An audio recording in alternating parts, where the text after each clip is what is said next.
these defense deals that are going to be procured while Prime Minister Narendra Modi is in the United States, especially the MQ-9 drones, is going to be putting India at a position of edge vis-a-vis China.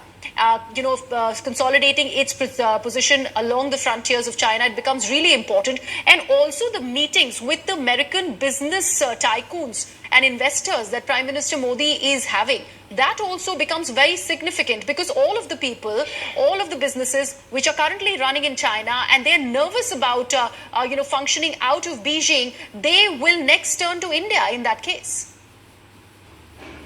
I think, first of all, there is perhaps far too much focus on defense deals, which are significant. There is no doubt about it. But there's a whole range of engagement which is building between India and United States. Yes. You saw focus on semiconductors, on rare earth materials, on education, research, and so on. Yes. So first of all, I think that is important to understand that the canvas is growing larger and bigger. In which case there are a whole spectrum of partnerships that the United States and India are planning to build.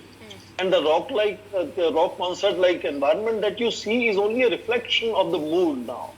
Because India clearly is now is a very significant player in international relations. It's the fastest growing economy among the G20 countries. It's the fifth largest economy, slated to be, sooner or later, 2027 or 2030, becoming third largest. So for Americans, at the base of it, per dollar returns is what matters. And therefore, they would engage in a whole range of partnerships that they can, no doubt. You asked about drones. Yes. From President Obama's period, this was called the signature weapon of President Barack Obama in Afghanistan.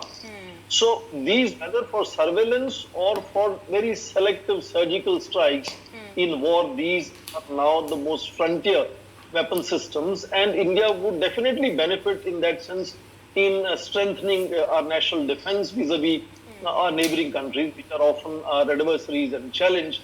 No doubt, India is the world's largest importer of defense equipment, and United States is world's largest exporter.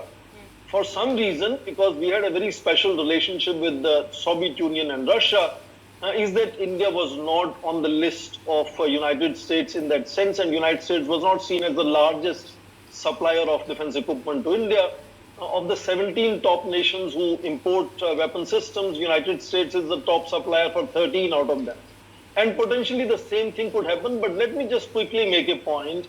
With Soviet Union and Russia for a very long time, almost for half a century, this continued to be simply licensed production mechanism of assembly lines.